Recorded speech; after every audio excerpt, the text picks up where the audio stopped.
The news hit Earth like a hammer blow. Videos of the Galactic Council meeting played on every screen, in every home, in every language. People watched in silence as alien beings laughed at the deaths of 50,000 humans. They heard the words, "soft meat and cowards," echoing from creatures who had never set foot on Earth. In the streets of New York, crowds gathered around public screens. A woman named Maria Santos watched the footage while holding her young son. Her husband had been on the New Horizon. "They think our pain is funny," she whispered to her boy. "They think Daddy's death is a joke." Similar scenes played out across the world. In London, Tokyo, Moscow, and Cairo, people watched their species being mocked by beings who looked like monsters from nightmares. The anger was quiet at first, like a fire smoldering under dry wood. But it was growing. President Benjamin Carter sat in the Oval Office, watching the same footage for the 10th time. His advisors surrounded him, all talking at once about diplomatic responses and trade sanctions. But Carter was not listening to them. He was thinking about something else entirely. "Get me General Brooks," he said quietly, "and tell her to bring the Apex files." The room fell silent. Everyone knew about the Apex project, but nobody talked about it. It was the kind of secret that could change everything if the wrong people found out about it. General Patricia Brooks arrived within an hour. She was a small woman with gray hair and sharp eyes that missed nothing. Behind her walked a man in a white lab coat who carried a sealed briefcase. The advisors were asked to leave. Only Carter, Brooks, and the scientist remained. "Mr. President," Brooks said, "I think it's time." The scientist opened his briefcase and pulled out a tablet. His name was Dr. Marcus Webb, and he had been working on the Apex project for 7 years. His hands shook slightly as he showed the president the first file. "Most people think humans are peaceful," Dr. Webb began. "They think we're farmers and builders and artists. They forget what we really are." The tablet showed pictures of Earth's animals: great white sharks with rows of razor teeth, grizzly bears that could crush a car with their paws, saltwater crocodiles that had remained unchanged for millions of years because they were already perfect killers. Every other species in the galaxy evolved on worlds that were relatively safe, Webb continued. They developed big brains or strong technology to solve their problems. But Earth was different. Earth was a death world. Carter leaned forward. He had heard this theory before, but never from someone who had spent years studying it. "Look at our planet," Webb said, switching to new images. "Poisonous snakes, deadly spiders, hunting cats, pack wolves, disease-carrying insects. Even our plants try to kill us. Humans didn't evolve to be farmers. We evolved to be apex predators on a world where everything else was also trying to be an apex predator." The images changed again. Now they showed human ancestors, naked and armed with only stone tools, hunting mammoths. Groups of early humans running for days across African plains, chasing prey until it collapsed from exhaustion. "We're persistence hunters," Webb explained. "We're pack predators. We're the species that looked at woolly mammoths and said, we're going to eat those. We're the ones who survived ice ages and volcanic winters and plagues that killed everything else." General Brooks took over the presentation. "The Apex project was designed to unlock what civilization made us forget. We took volunteers from special forces units and enhanced them, not with alien technology or artificial parts. We enhanced them with their own human nature." She pressed a button, and the door opened. A man walked in who made Carter sit back in. Surprise! He was tall and moved with the fluid grace of a hunting cat. His eyes were different too. They were the eyes of something that had never been prey. "Mr. President," Brooks said, "meet Sergeant Alex Turner. He's our first successful Apex operator." Turner stepped forward and stood at attention. But even standing still, he looked dangerous. There was something about the way he held himself that reminded Carter of documentaries he had seen about lions. And wolves. Tell him about the enhancement process, Brooks said. Turner's voice was calm but carried an edge that made the hair on Carter's neck stand up. The process doesn't add anything foreign to us, sir. It just turns on parts of our DNA that got turned off when we started building cities instead of hunting prey. Dr. Webb showed more files on his tablet. We studied how humans fought before. We had weapons, how we tracked prey across continents, how we worked together to bring down animals 10 times our size. Then we figured out how to wake up those instincts. The enhancements are mostly mental, Turner continued. Better reflexes, sharper senses, improved pattern recognition. But the biggest change is psychological. We remember what we really are. Carter stared at the soldier. And what are we? Turner smiled, and Carter felt a chill run down his spine. It was not a friendly smile. It was the smile of something that had just spotted dinner. We're the species that survived the last ice age by eating everything else that tried to survive it, Turner said. We're the ones who looked at fire and decided to tame it. We're the ones who saw the ocean and built boats to cross it. We're the apex predators of the most dangerous planet in the galaxy. General Brooks opened another file. We have 50 apex operators ready for deployment. Each one has been trained with techniques learned from Earth's most successful predators. They think like wolves, strike like sharks, and hunt like the persistence predators we evolved to be. Carter looked at the file showing other enhanced soldiers. There was Corporal Nina Jackson, who had trained with techniques based on spider hunting patterns. Her patience was legendary. She could wait motionless for hours, then strike with deadly precision. Lieutenant Sam Rodriguez had studied the hunting methods of big cats. He could move through dense forest without making a sound, getting close enough to touch his target before they knew he was there. The aliens think we're soft because we try to avoid unnecessary violence, Dr. Webb said.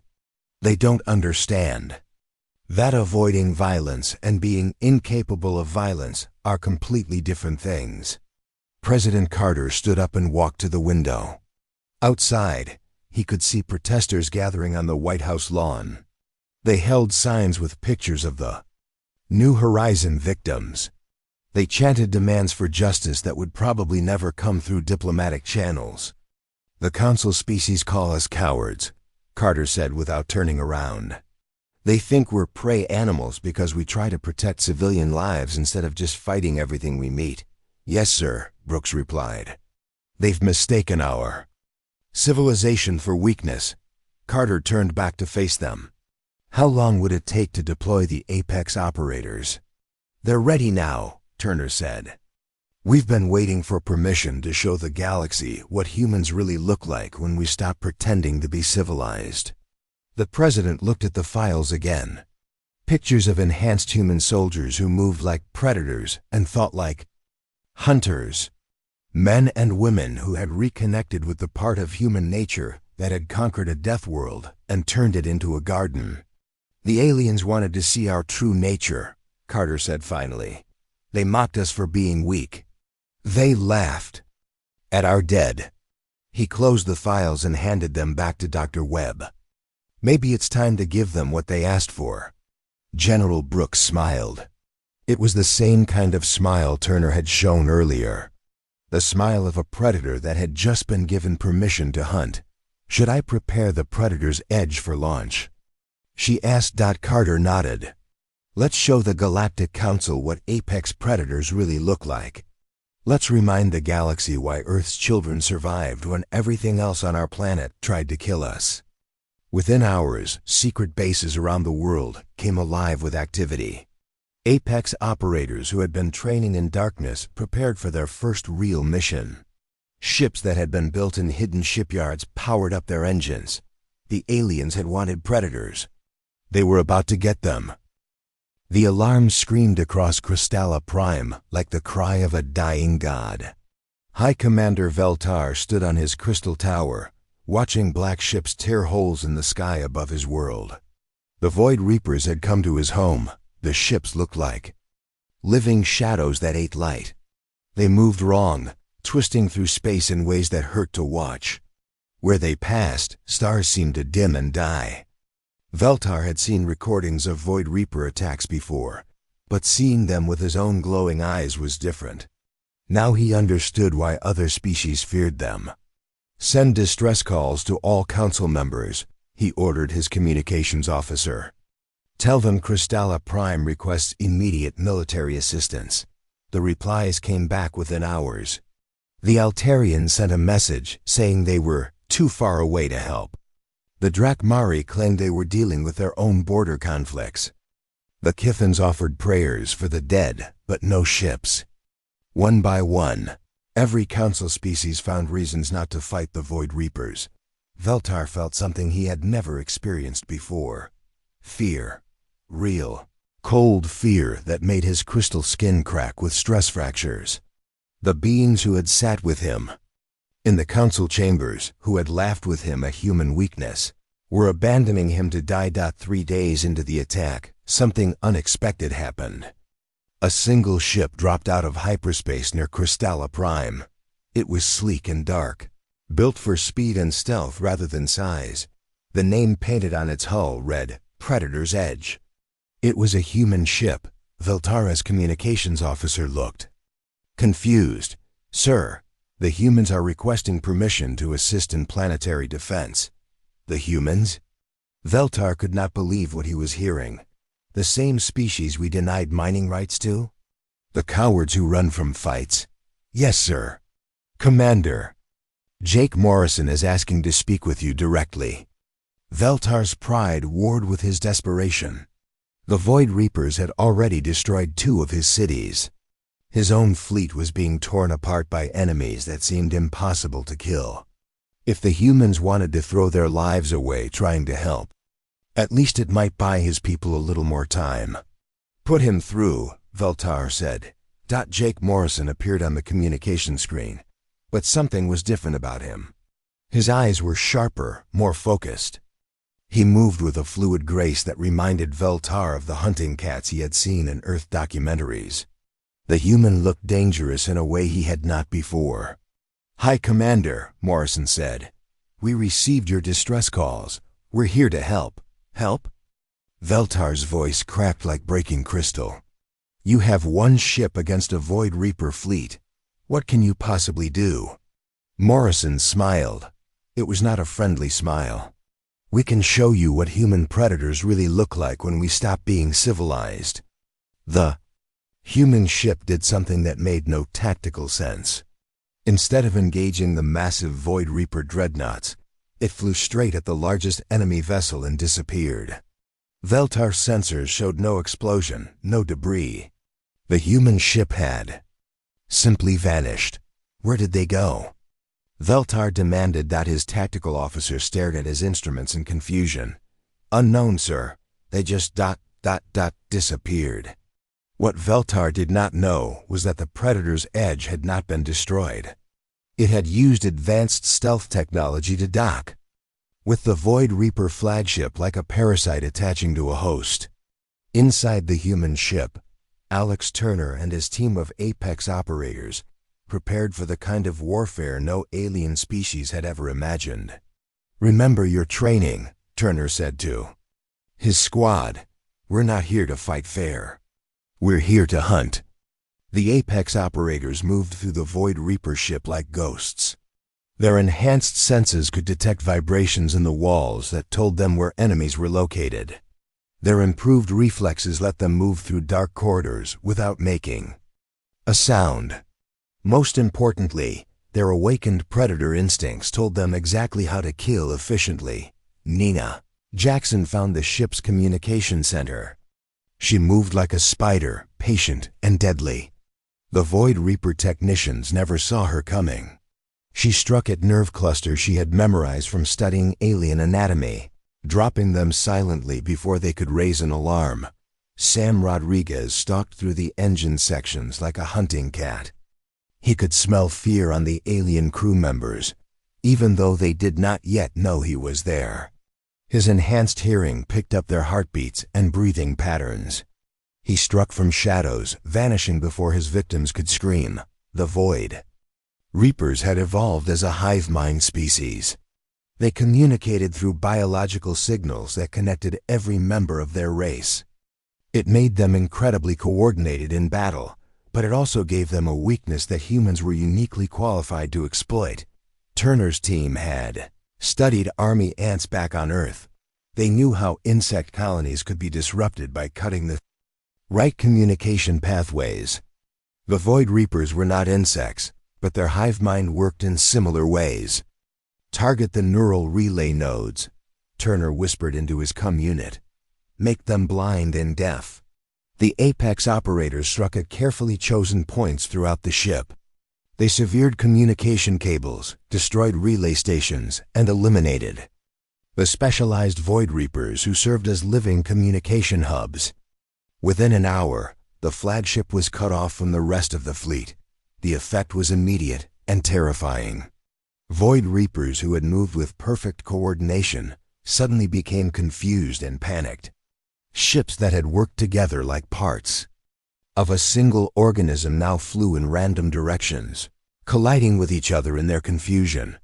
But the humans were not finished. They had learned something else from studying Earth's predators. Sometimes the best way to defeat a pack was to turn the pack against itself. Turner found the ship's main computer system. Using techniques learned from computer viruses, he began feeding false information into the Void Reaper communication network. He sent signals that made ships think their allies were enemies. He created phantom targets that drew fire away from real threats.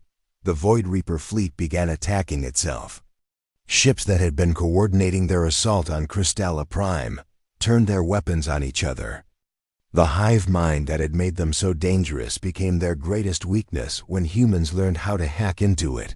From his tower, Veltar watched in amazement as the Void Reaper fleet tore itself apart. Ships that had seemed invincible hours earlier were now drifting dead in space. The attack on his world had stopped completely as the enemies fought among themselves. How is this possible? He whispered. His tactical officer was staring at his screens in disbelief. Sir, I'm detecting human life signs inside multiple Void Reaper ships. They've somehow boarded the entire fleet. Jake Morrison's voice came over the communication channel. Hi, Commander. We're going to need your ships to clean up the damaged Void Reaper vessels. Our people have disabled most of their fleet, but there are still a few ships that need to be destroyed. Veltar looked out at the battle zone. Half the Void Reaper fleet was dead in space. The other half was fleeing toward the edge of the system, abandoning their attack. A single human ship had somehow turned the galaxy's most feared predators into confused prey. Commander Morrison, Veltar said slowly, how did you do this? Morrison's image appeared on the screen again. His smile was sharp and cold. We hunted them the way humans have always hunted. We got inside their territory, learned their weaknesses, and turned their own strengths against them. We didn't fight them like warriors. We hunted them like predators. The remaining Void Reaper ships disappeared into hyperspace, fleeing from a battle they had been winning just hours before. For the first time in recorded history, the Void Reapers had retreated from a fight. Veltar stood in silence, watching human ships patrol around his world. The same species he had mocked as cowards had just saved his entire civilization. They had done it not through superior technology or numbers, but through a kind of warfare that no other species had ever imagined. Commander, Veltar said finally, I owe you an apology. Morrison's expression did not change. You owe us more than that. You owe us the truth. The galaxy needs to know that humans aren't the prey animals you thought we were. As the last Void Reaper ship vanished from his sensors, Veltar realized that everything had changed. The humans had not just won a battle. They had revealed themselves as something far more dangerous than anyone had imagined. They were apex predators who had been pretending to be sheep. And now the galaxy was about to learn what happened when you woke up sleeping wolves. The news spread through the galaxy like wildfire. The Void Reapers, the ancient terror that had devoured civilizations for thousands of years, had been defeated by humans. Not just defeated, but humiliated. They had fled from a single human ship, like frightened animals running from an apex predator. In the Galactic Council chambers, emergency sessions were called every day. Species that had ruled the galaxy for centuries suddenly found themselves asking uncomfortable questions. If humans could defeat the Void Reapers so easily, what did that say about everyone else who had run from them? Council member Orthgal sat in his slime-covered chair, watching the recordings of the battle for the 100th time. His slug-like body trembled with fear as he saw human soldiers moving through Void Reaper ships like hunting spiders through a web. These were not the same weak creatures he had mocked weeks earlier. They moved inside the ships, he whispered to his aide. They hunted the Void Reapers in their own territory. What kind of species does that? His aide, a smaller Altarian named Keftal, pulled up more files on his datapad. Sir, we have been researching human evolution.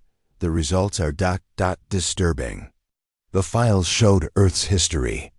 A planet where massive predators had ruled for millions of years, where ice ages had killed most life forms, where diseases and disasters had wiped out entire species. Yet humans had not just survived, they had thrived. Look at this, Keftal said, showing pictures of human ancestors. They hunted creatures 10 times their size using only stone tools and teamwork. They survived climate changes that killed the giant mammals. They spread to every continent on their planet, even the frozen ones. Orthgal studied the images with growing horror. They are persistence predators, he realized. They chase prey until it dies from exhaustion. No wonder they defeated the Void Reapers. They simply outhunted them. Meanwhile, Earth was changing. The footage of Apex operators destroying the Void Reaper fleet had been broadcast on every human world. Children who had grown up thinking humans were weak now saw their species as the galaxy's apex predators. Recruitment centers for the military had lines around the block. Dr. Lisa Hamilton, now serving as Earth's new ambassador to the Galactic Council, prepared her speech carefully. She stood in her office, looking out at the ships in Earth's orbit. Some were human vessels, but many belonged to other species. Aliens who had once mocked humanity now came to Earth asking for protection. The council chambers were packed when Hamilton arrived. Every species that had a seat was present, and many more sent representatives. The same beings who had laughed at human weakness now watched her with fearful eyes. Hamilton walked to the center of the room with the confidence of an apex predator entering its territory. Her enhanced senses, courtesy of the Apex program, could smell the fear radiating from the alien delegates. It was a pleasant smell. "Honored council members," she began, her voice carrying clearly through the vast chamber. 3 months ago, you denied humanity mining rights because you believed we were too weak to defend them. You called us cowards and prey animals. You laughed at our dead. The chamber was silent. No one made the mocking sounds they had made during the last human visit. You made a mistake, Hamilton continued. You confused our civilization with weakness. You thought that, because we try to avoid unnecessary violence, we were incapable of violence. You were wrong. She activated a holographic display that showed Earth's evolutionary history. Images of early humans hunting mammoths, surviving ice ages, and spreading across a planet that was actively trying to kill them. Humans did not evolve on a peaceful world like yours, Hamilton explained. We evolved on what you would call a death world.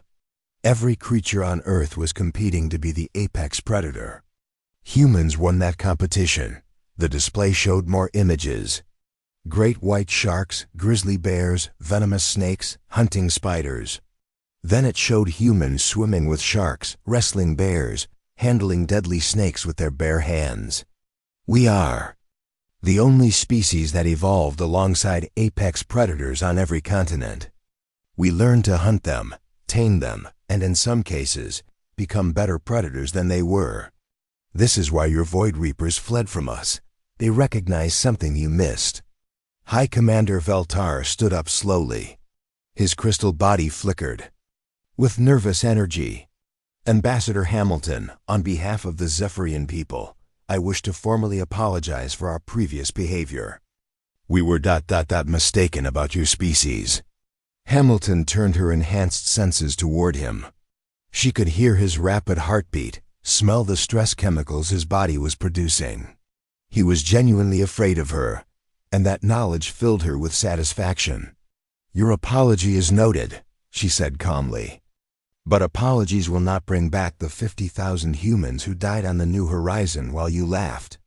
She activated another display showing recent activities throughout the galaxy. Human Apex operators had been busy in the months since. Crystalla Prime, pirate fleets that had terrorized trade routes for decades, had simply vanished overnight. Slave markets that had operated openly for centuries were found empty, their operators dead or missing. The galaxy has been complaining about pirates and slavers for thousands of years, Hamilton said. You held meetings, passed resolutions, and made speeches. Humans simply hunted them down and eliminated them. The display showed footage from security cameras. Apex operators moving through criminal bases like ghosts, striking with deadly precision before vanishing back into darkness. Crime syndicates that had seemed untouchable were being dismantled by humans who hunted them with the patience of persistent predators. How? Asked a delegate from the Regellian Collective. How do you find them so easily? Hamilton smiled. It was the same cold smile that Jake Morrison had shown. Because we think like predators. We study our prey, learn their habits, and strike when they are most vulnerable. This is what humans have always done. Council member Orthgol raised a trembling appendage. Ambassador, what does Earth want from the Council? Nothing, Hamilton replied. We no longer need your permission to mine asteroids or defend our colonies. We are establishing our own territories now. She showed a star map with human expansion marked in red. The red zones were growing rapidly, spreading through previously unclaimed space. But more importantly, other species were requesting human protection, asking Earth to establish bases in their systems. Species that once mocked our weakness now beg for our protection, Hamilton observed. The Kepler Union has requested a permanent human military presence. The Vegan Trade Alliance wants to hire human security forces. Even some Council species have made unofficial inquiries about protection services. The truth was undeniable. In just a few months, humanity had become the galaxy's dominant military power. Not through conquest or invasion, but because everyone else was too afraid of the real threats to deal with them. Humans had simply filled the vacuum left by species that preferred to hide from danger. The galaxy wanted predators, Hamilton said. You got them. But they were not the Void Reapers or the pirates or the slavers. They were us. We were always the apex predators. We just chose to be civilized instead. She paused, letting that sink in. But civilization is a choice we make every day. And lately, the galaxy has been giving us fewer and fewer reasons to make that choice. President Carter's voice came through the communication system from Earth. The Terran Apex Command is now operational. Human protection forces are available to any species that requests them. Our rates are very reasonable. The irony was not lost on anyone. The same species that had been denied basic mining rights was now offering to protect the entire galaxy. And given what they had seen humans do to their enemies, most species were eager to be protected rather than hunted. As the council session ended, Hamilton walked through corridors filled with alien delegates who stepped aside to let her pass. They watched her with the wary respect that prey animals showed to apex predators. It was a feeling she could get used to. Back on Earth, children played new games in schoolyards.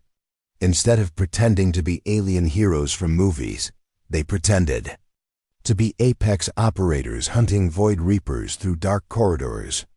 The games always ended the same way, with humans winning. The galaxy had learned an important lesson. Never mock a sleeping predator, because you might not like what happens when it wakes up. And humanity, after being civilized for so long, was finally awake. In the depths of space, Void Reaper fleets changed course whenever their scouts detected human ships. The galaxy's ancient terrors had learned to fear the hunters from the third planet of an unremarkable yellow star. Earth's children had come home to the stars, and they had brought their teeth with them. Jake Martinez walked through the doors of Lincoln High School on a Tuesday morning in September. He carried a backpack like any other student, wore jeans and a plain blue shirt, and looked like he belonged there. But Jake was not like the other students. He was 25 years old, though he looked 17 thanks to the military doctors who had changed his body. He had fought in wars that these kids could not imagine, in places so far from Earth that the light from their sun took years to reach home. The hallways smelled like cleaning supplies and teenage stress. Jake remembered that smell from his own high school days, back before he joined the military, back before he knew that humans were not alone in the universe. Now he was here again, pretending to be something he was not. Principal Collins met him at the office. She was a tired-looking woman with gray hair and kind eyes. She handed him his class schedule and smiled. "Welcome to Lincoln High, Jake. I hope you'll like it here. Your last school said you were a good student." Jake nodded. His last school was the military academy on Europa Station, but Principal Collins would never know that. The papers said he came from a boarding school back east. The papers lied about many things. "Thank you, ma'am. I'm looking forward to it." His first class was chemistry with Mrs. Parker. Jake found a seat in the back corner, where he could see the whole room and both exits. Old habits were hard to break. The other students looked so young to him, even though his body was the same age as theirs. They worried about tests and dates and college applications. Jake worried about whether humanity would survive the next Keth attack. Mrs. Parker was explaining something about molecular bonds when a boy with blonde hair turned around to look at Jake. This was Brad Thompson, the quarterback, though Jake did not know that yet. Brad had the kind of confidence that came from being the biggest fish in a small pond. He had never met a fish from the ocean. "Hey, new guy," Brad whispered. "Where you from?"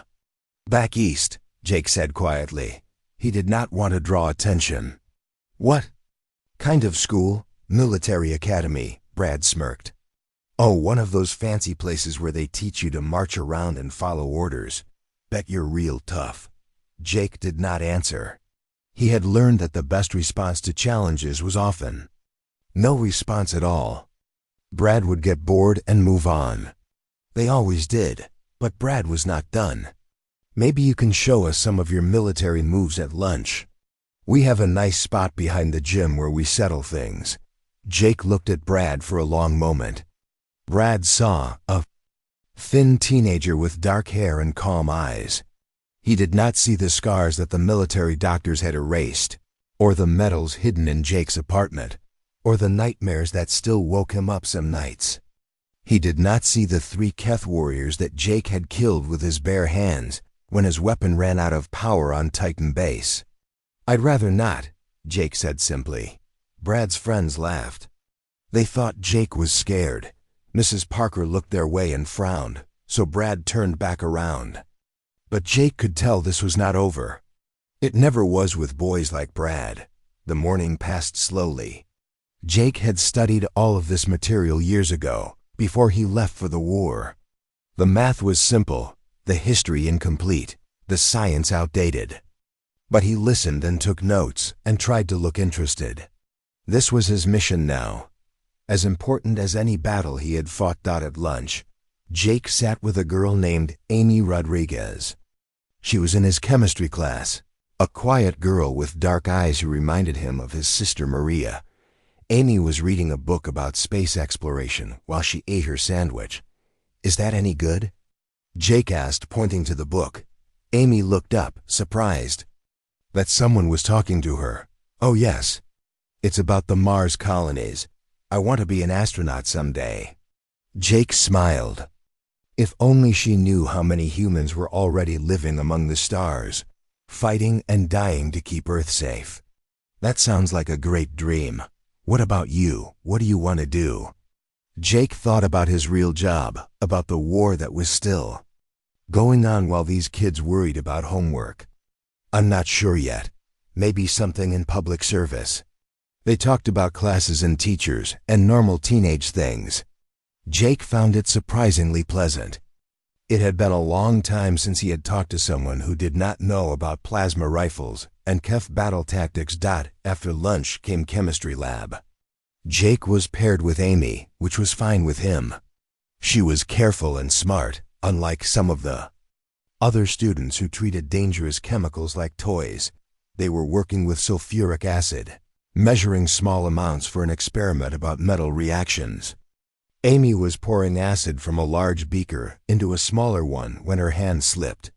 The beaker tilted, acid spilling toward the table where it would splash on both of them.